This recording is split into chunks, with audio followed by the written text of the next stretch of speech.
Welcome to Sacred Magic. Violet is on a quest to bring sacredness back into our everyday experiences. Anyone can have an extraordinary life when they're able to tap into their sacred magic within. Violet and her guests will be sharing their divine passions, inspirations, and stories of connecting with their sacred magic. We are so happy you have joined us today.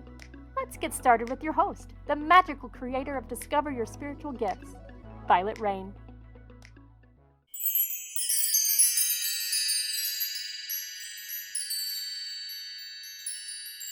Hi, everyone. Welcome to Sacred Magic Podcast. I'm your host, Vialet Rayne. Today, my guest is Kerri Hummingbird, soul guide and host of the Soul Nectar Show. She is the #1 international best-selling author of The Sacred Wave, Transcending the Human Drama, and the award-winning best-selling book, Awakening to Me, One Woman's Journey to Self-Love, which describes the early years of her spiritual awakening. Ms. Hummingbird inspires people to lead their lives wide awake with an authenticity, I love that word because I can't ever say it, passion and purpose that positively impacts others. She's a catalyst, mind shifts that transforms life's challenges into gifts of wisdom. Her newest book, already #1 international bestseller, is called Love is Fierce, Healing the Mother Wound, and describes the most direct path to spiritual enlightenment. I am so excited to have Kerri on my show because she had me on her show several years ago. A long time ago. And I've been following her spiritual journey because she's had a lot going on in the last couple of years. And as a host of her own show, if you've never checked out the Soul Nectar Show, I would recommend checking it out because it's an awesome podcast as well. Kerri, welcome. Thank you so much, Vialet. I'm so glad to be here. Oh, I'm so happy to have you. So let's go back a little bit because I'd love to know what got you to start your own podcast and how long has it been running? You know, actually, Violet, what got me to start my podcast was I went on a sacred journey to the holy mountain Ausangate in Peru. And I went with my teacher at the time, Alberto Vialdo. And I was feeling frustrated at the time because I felt like, I know I'm here for big things. Why isn't it opening up? If anybody can relate to that, it's like, where's my purpose? How come it's not unfolding the way I want? And he suggested to me, when you go to the holy mountain, just give everything to the holy mountain. Just put it all into a treasure box, give it all to the holy mountain and just see what happens. And what happened was about 2 months later, I got this insight, start a podcast. Okay. It's called Soul Nectar Show, which I thought was so fun because I'm Kerri Hummingbird, right? So like nectar, soul, flowers. I love flowers. I was like, okay, this is going to be cool. And then very quickly I was like, well, who's going to be my guest? And then I got hooked up with, through a couple of connections with Teresa de Grosbois from the Evolutionary Business Council, who started introducing me to like everybody she knew that was a speaker and that had a powerful message. So I just got launched into this beautiful opportunity to deliver positive inspiration through my podcast. I love that. And I loved being a guest on it. And I followed you ever since. So I love watching your journey. And the last few years, you have been on a spiritual journey within yourself because I've watched that unfold. So share a little bit about that and what led you to write some of the books that you've written. Yeah, absolutely. So about 5 years ago, as you know, my father passed away, my dad, the man who came into my life when I was 5 years old and needed a lot of positive masculine because I'd had some toxic masculine natural father and stepfather before him. And he came in and he really just changed my whole world, my mother and I, and we went off on a different journey than the one that I would have maybe had I stayed in those other parenting situations. So when my dad passed away, as you could imagine, that was traumatic for our family. He was really this huge unconditional rock of love in our family. We stayed together through him, through his magnetism of his love. So when he left, it was kind of like this scramble of like, now what? And what happened on me personally was that I had never really felt very strong in my masculine side. And any females that are listening, if you can relate to this, I always felt kind of like I was feminine, but I didn't really have a strong masculine inside of me. So in terms of providing or charting courses or things like that, I always felt a little bit like I didn't have enough confidence to go after what I wanted. So what happened was this medicine ceremony. And during the medicine ceremony, my healer said, oh my gosh, like there's this energy, this masculine divine energy that wants to come in and support you in your vessel. And as this energy was coming in, I recognized it as my dad. And I was like, oh my gosh, my dad is coming in to support me on this next part of my journey. This is powerful. And then about 6 months after that, I had this experience where I had this intuition, you're going to write a book. And I said, oh, I am. Well, what's that book called? And it said The Second Wave, Transcending the Human Drama. And I said, well, I don't know what the second wave is. So how am I supposed to write about that? And they said, oh, no, you do. Go check out Dolores Cannon's work. So I was like, oh, I think I remember that vaguely. So I went back and looked it up. And I saw that she had done a talk on the 3 waves of volunteers to the planet. And so in these 3 waves, the first wave being, I believe, in the 60s, we had all these amazing leaders like Martin Luther King and JFK, these leaders that spoke to love and truth. And this was the first wave, and you can tell it in the energy of the times. Well, this is the second wave we're in right now, and it's a bigger wave, and it's more widespread, and there's more of us bringing love. And so with that information and not much more, I set about writing the book, which is now 169 weeks on the bestseller list internationally. So it's powerful to have I channeled the messages in the book, meaning that I listened for the messages, I wrote them in the book, and then I double checked with my pendulum that I got it correctly. So this was coming from channeled guidance. And the week before I published the book, I was in a plant medicine ceremony, and all of a sudden, I'm sitting up and I'm sitting face to face with White Eagle. So for those of you who don't know who White Eagle is yet, White Eagle is really in kind of the master plan of the Aquarian age. So we have just experienced the Piscean age, which was the sort of medicine of Yeshua ben Yosef, of Jesus.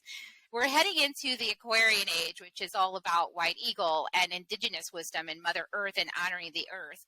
And so here I am sitting across from White Eagle, and he's pointing out to me all the dots, all the places he told me that he was my guide, like through the last 10 years that I was even awake and even before I was awake, connecting all the dots. And I'm like, okay, that's crazy. Oh my God, like this is so nuts. And he said, now put my name on the cover as the author, because you're just, you're the transcription person. I'm the author of this book. So I did that. And through this process, I kind of realized that my dad and White Eagle and me are all connected somehow, maybe all part of the same soul group or the same soul at a higher level. So fascinating to try to decipher all that from a human mind. But so all of that happened, and the book has been wildly successful. But after that, I realized when I published that book and I started getting a lot of attention, my family started getting really uncomfortable because I'm being interviewed a lot, and the stories I'm telling are making them uncomfortable, and the things I'm saying are making them uncomfortable. We're all grieving the loss of my dad. And so we had a lot of rifts form in our family. And the rift that pained me the most was one with my mom. So I was like, you know what, I need to heal this, because my mom and I have never had a really close, trusting relationship. Like, you would have moments of trust, and then she would change instantly into this other person, and then I would be like, oh my gosh, like as a kid, I never knew when she was going to be angry, because she could be laughing one minute and then be angry the next. And it was like, wow. So I realized that there was a lot of healing work I needed to do inside of myself to really get into a good, loving relationship with myself first, and then to open up the potential for that to happen with my mom.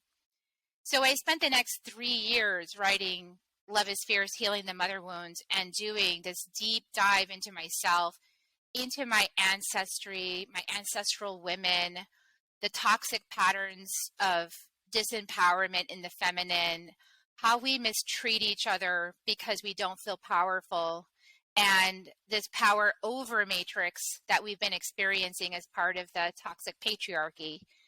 And it's been really powerful. And when I was going to release the book, I gave it 4 months before I released it. I finished it and I gave it to my mom and I said, if you have anything you need to say to me about it, you get the first read. She didn't say anything, but right before, and I published that book in January, so like right before Christmas, my mom calls me and she says, it's time for us to clear the slate. Let's have lunch together with the boys, my sons. And at that lunch, she said, as the matriarch of this family, I am now clearing the slate on all past things and we're starting fresh.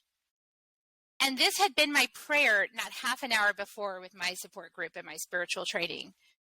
So it was like kismet, all this healing coming together. And now my mom and I are like enjoying weekly Sunday brunches. We don't have to talk about the weather anymore. We can talk about deep things, cultural things we care about.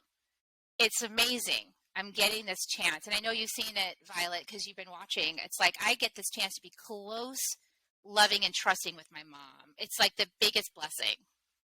It's huge healing, right? And when you think about, excuse me, ancestors and old wounds that come through that feminine energy that comes through, you're not the only one. I think everyone on the planet has some level of this that we're all trying to heal, because I believe all of us here on this planet now are not just trying to heal ourselves, but lifetimes back and generations and ancestors and so much. Because when you think about it, our ancestors, our parents, our grandparents didn't have the like the healers or the stuff around to step in and go, hey, I need healing. Because when I look back at my grandparents, they didn't have access to any of this wisdom, knowledge, or understand, right? They just kept passing it on because they didn't know what else to do with it. And so I think all of us are here to heal those wounds, and it's understanding how to do that. So I love your journey, and I love that you're sharing it so that others can hopefully find their way through that healing process. Yeah, and that's interesting that you're saying that, find their own way through the healing process, because that's another one of the pivotal shifts that's happening on the planet right now, is that number one, we're no longer separate from God, source, creator, universe. We're no longer separate. We are intricately connected. And number two, we're opening our hearts now. And that's an act of courage. That is the beginning. If you look at Force versus Power, or Power versus Force, that book, it talks about the shift. What's the steps leading up to the shift in consciousness into the power matrix, which is love, is courage. Because when we open our hearts in courage and we become transparent and vulnerable and intimate, we heal things, but we also feel things, because the only way to heal is to feel and to look in our shadows and to embrace what we find there with compassion, acceptance, and love. So this second part of the matrix is what we're getting ready to explore now in the age of Aquarius, is the power matrix. So in the last thousands of years of the Piscean age, we've been exploring the force matrix. You know, we've been exploring power over, control over, how to get our way when we have no power.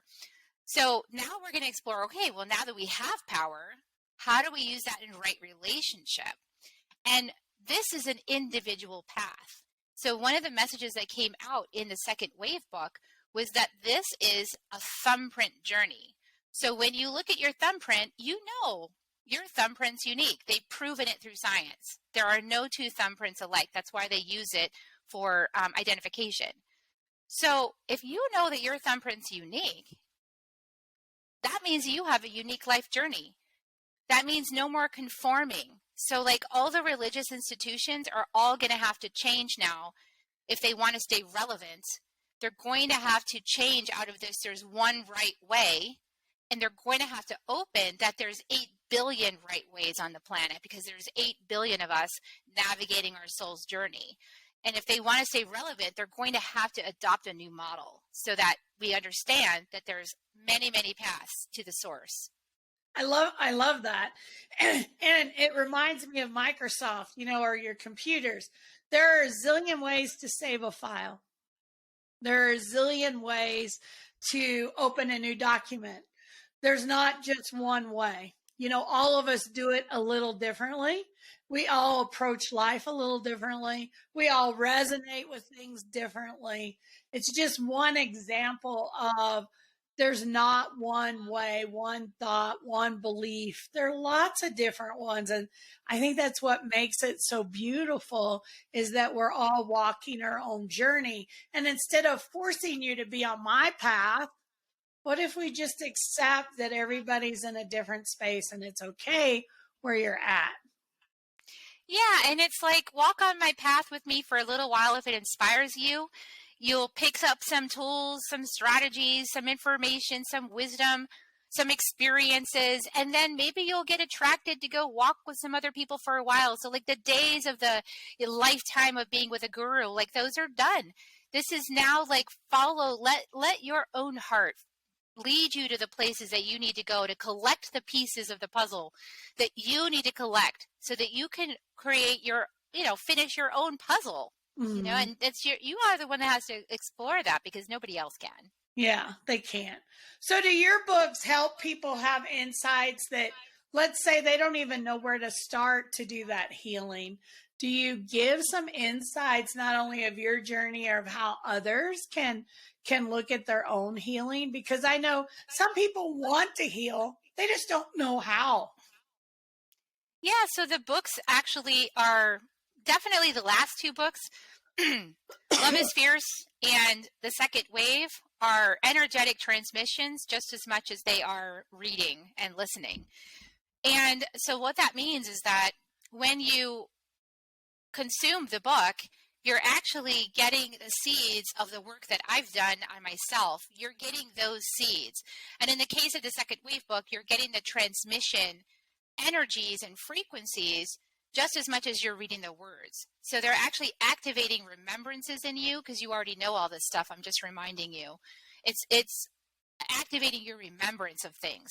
And what we become aware of transforms us, because once you're aware of something, you can never not be aware of it anymore. This is one of the reasons why people avert their eyes to difficult topics, because they know that if they turn towards it and look it in the eye, they will be transformed by it. They will be opened by it. They will be humbled by it. So that's why right now we have a lot of resistance to looking at things in the culture. We have a lot of distraction and people avoiding things. But the way to heal is to embrace it. So just by getting one of the books, you're like, let's say you have an issue with your mom and you need to heal it. Just by getting that book and reading it, you're now opening and saying yes to healing that.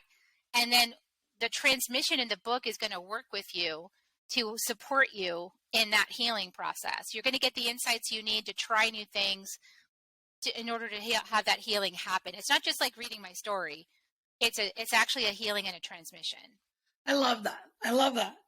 So in your bio or your information that you gave me, you can tell it's the fall, all the drainage. And yeah. My voice keeps going, coming and going. So I apologize for that. But you talk about walking the beauty way. What does that mean to you, walking the beauty way? Yeah, so this is walking the beauty way is walking softly on the earth with appreciation and gratitude and seeing the beauty in all of the things that happen. So, for example, with my dad, obviously losing my mentor, my big unconditional rock of love in my life and in my family was not something that I wanted to happen. And I could spend my life really in grief of his loss and feeling devastated. The beauty way says, how is this happening for me? How is this for me? And sometimes the answer to that question takes a while to arrive at. But after these last 5 years, I can say with confidence that My dad departing when he did was part of a soul agreement to support me on my journey so that I had him by my side all the time, 24/7, to support me in decisions. He's always with me. And part of him has been added to me, as I said, in that ceremony, reinforcing me, giving me confidence, giving me insights and wisdom.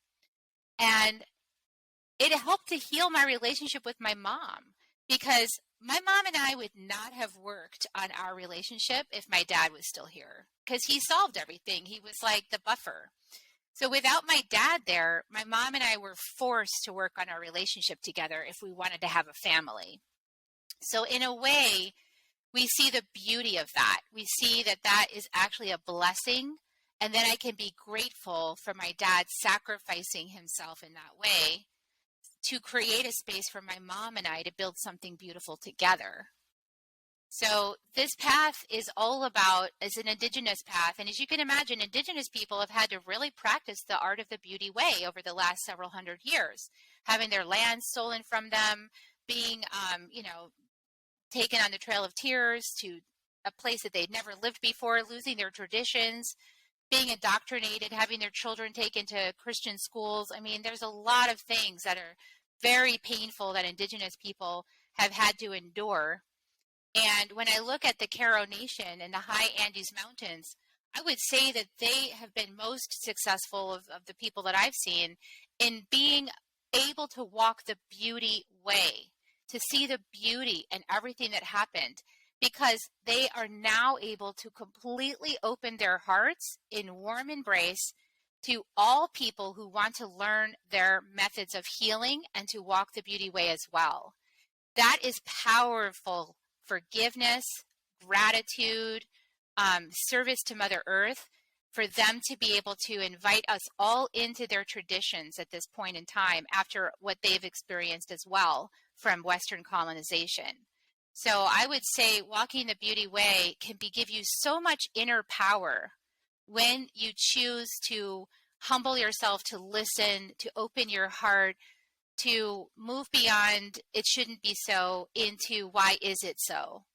and to really claim those gifts. And so that's why I'm so grateful that the Karo are the foundation of the medicine that I teach, and that they are my lineage beyond the veil. They support everything I do and guide me all the time. And I'm so grateful for all the shifts I have personally and the shifts I see in my community. I love that. I love that. So you also have in your bio living in, and I won't pronounce it right. Can you pronounce it for me? It's Ayni, and I don't want to butcher it with my southern tongue. So explain to me what this is and share with us a little bit about living in this energy. Yes, living in Ayni. It's Ayni, and it's pronounced Ayni, and it's a Quechua word from the Karo people. And essentially what it means is living in right relationship with everything in your life. So it means,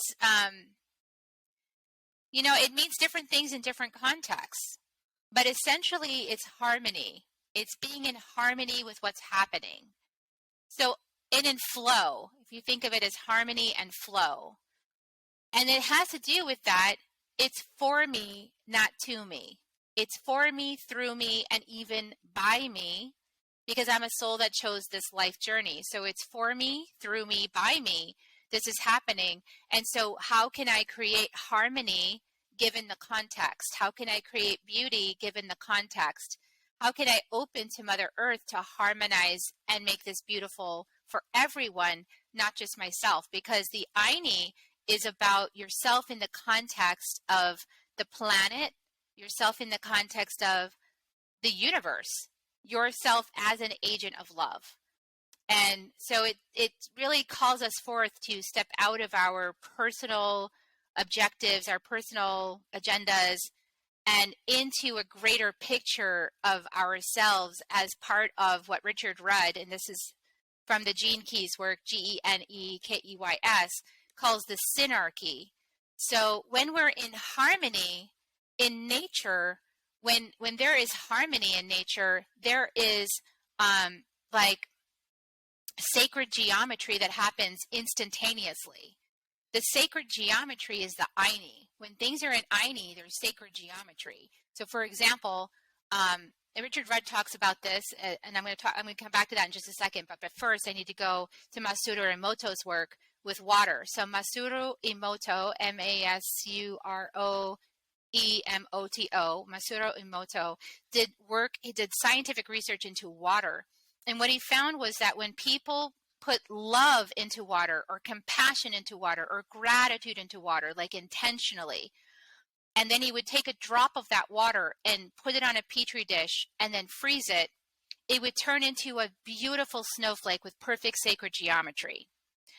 And when they placed hatred or fear or grief into a drop of water, and then that, when frozen, would turn into a misshapen, not sacred geometry, frozen thing on the petri dish. So what he realized was that these higher vibrations of love, of power, in that power versus force matrix I was telling you about, they create sacred geometry. So what is in the way of sacred geometry for human beings is really kind of a lack of trust for the universe, and a lack of trust that things are going to go our way. It's scarcity consciousness. It's fear.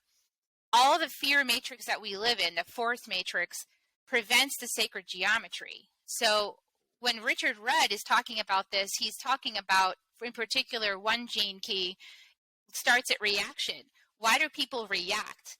How do people react? How is it possible that people can react to other people and do horrible things to them and not feel it and not stop themselves?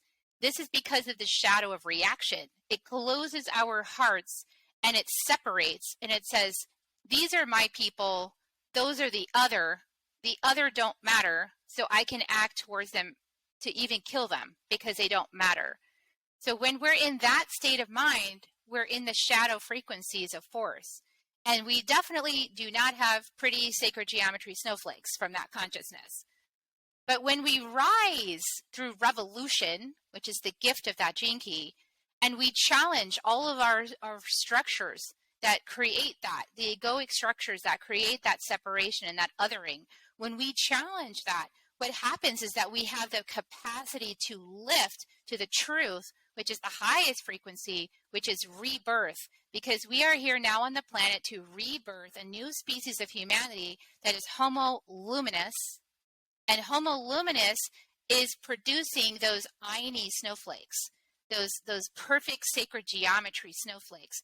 And when we're in that state, we're in what Richard Rudd calls the synarchy, synarchy, synarchy. When we're in synarchy, we all are in our natural place. We're all fulfilled, and we're like bees in a hive. Each of us is doing the function that feels the best to us. And so we're all doing what feels the best to us, and so collectively everybody's in the right spot. And now everything is a sacred geometry. The whole human creation, the whole planet now looks like a sacred geometry. So that's what we're going for. But, we got a little transition, to go from the old model to the new model. So just be patient as you could be, and loving and compassionate during the process. But that's where we're headed, Violet. And I think it's going to be really beautiful when we get there. Oh, I do too. I love that. And it's sad that we just can't open a door and walk through, but we've got some layers of healing and understanding to go through. But, beautiful when we get there. I love that. So, Kerri, for people that would love to connect with you, share with us some of the things that you offer and how they can connect. Because I know people listening are going to be like, oh, now how do I connect to her? I want to know more. Yeah, so I love connecting with people. My website has a free discovery call that's 30 minutes. So you can hop on my website at kerrihummingbird.com, Kerri hummingbird.com, and book a free discovery call.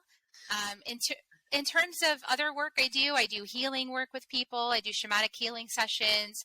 I can teach you about your gene keys chart if you're interested in that. I can guide you through that process. And also, I teach inner medicine training. We've all heard about external medicine telling you what the right thing is for you from a lab coat. This is more about inner medicine, INNER, inner medicine. Really learning how to find the answers that work for you on your unique thumbprint journey to solve problems at all levels in your life, and actually to stop seeing them as problems and start seeing them as gateways to gold. And so that's what I teach at that level. And that is in the tradition of the Q'ero Nation from Peru that I mentioned. I love that. I love that. And I love that it's inner work, because I think we all miss the fact that there's lots of inner work that all of us need to do, and we're continually doing through, life's experiences and challenges. We learn, we grow, we evolve, and we do some deep healing and understanding within ourselves. So I like that process. And it can be inner fun too. Violet, you know this because you do shadow work. When you confront something in yourself that initially feels uncomfortable, but then you go ahead and you look at it, explore it, feel it, and then you get the revelation of it, isn't that beautiful? That experience feels good, doesn't it? It really does. But, people are frightened. So I just started a warriors class last weekend, and they're going to be doing archetype, shadow work, really taking a deep dive to understand themselves. And so they're still in that process of, what's this about? What are we doing? And, can't we just ignore that or look away? And I'm like, no, it's about embracing it. It's about understanding it. It's about understanding the gifts it's brought into your life, whether you understood that they were gifts or not. And it's about going, this is who I am. This is how I've grown. This is what I've learned. This is me. This is about me. And when we see that awareness, I love how you said earlier, awareness is key, because I really believe that when you're aware, you don't lose that. It's such a growth opportunity just to be aware. So yeah, I love that. Yeah, sisters, and I love that you said, I was going to say sisters in love, you and I love that you said warrior, because in my book I called my mom a warrior of love, because it's not about warrior with other people, it's about being that inner warrior energy, turning that inside and choosing to build a house of synarchy, a house of Aini inside of yourself. Yeah. Finding harmony, finding how we turn every experience into a blessing, and seeing the harmony it can bring when we look at it from the right lens and perspective. So I love that. Kerri, thank you so much for being on the show. It's been a blast. Thank you, Violet. I'm so glad. I hope this served everybody who's listening. Oh, I'm sure it is. I love how you brought some things together, even for me. I knew all those pieces, but I love when you connect the dots together. I think we all learn from each other, and I love that process. Absolutely. Thank you so much. All right. Everyone that's watching, thank you for watching our podcast today. I hope you'll follow us on your favorite platforms, and we hope to see you really soon. Thanks again, and have a marvelous day.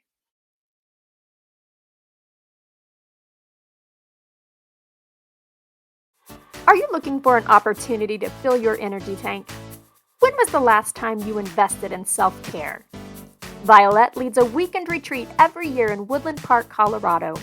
The purpose of the retreat is to reflect, restore, re-energize, and restore one's energy, focus, and direction. Violet's retreats provide the opportunities to connect, learn, and explore your healing and spirituality.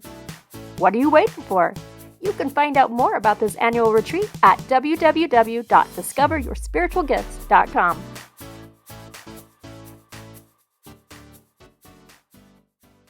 Thank you for joining us. To find out more about Vialet, head over to discoveryourspiritualgifts.com. You can also send a personal message to Vialet through email, violet@discoveryourspiritualgifts.com. If you love the show, subscribe to our podcast on Apple Podcasts, Google Podcasts, or Spotify. Until next time, remember, we are meant to have abundant and joyful lives. We hope to see you soon at Discover Your Spiritual Gifts.